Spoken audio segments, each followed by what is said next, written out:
Les arrivées dans la capitale Port Moresby ont été saisies par les photographes, tout comme ce fut le cas lors des précédentes réunions de l'APEC. Mais l'événement de cette année est différent, car il a lieu dans le contexte d'une potentielle guerre commerciale entre la Chine et les États-Unis. L'APEC, c'est clairement l'intégration entre les nations de l'APEC, mais nous sommes désormais dans un contexte où plusieurs de ces nations s'écartent de la libéralisation. Elles se protègent davantage, elles mettent en place plus de politiques protectionnistes. La menace a soulevé des inquiétudes ici concernant les retombées économiques internationales et a poussé plusieurs dirigeants à alerter leurs collègues de l'APEC contre l'installation de barrières économiques. Le libre-échange doit être accepté pour que nous puissions développer les libertés de nos peuples, les libertés pour plus d'opportunités d'investissement, d'opportunités de développement des affaires et pour créer plus d'emplois pour nos peuples.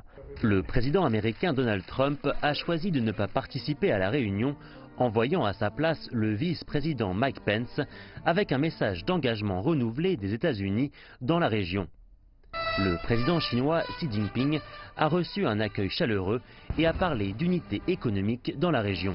On comprend bien pourquoi les dirigeants rassemblés ici à Port Moresby s'inquiètent des répercussions plus larges d'une potentielle guerre commerciale, tout particulièrement quand on pense que les 21 économies qu'ils représentent comptent pour près de 40% de la population mondiale et environ 50% du commerce international.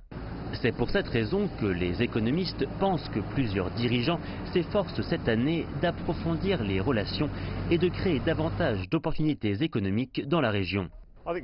Je pense que certaines de ces organisations servent en quelque sorte de tampon pour certains des ports rugueux liés à une potentielle guerre commerciale.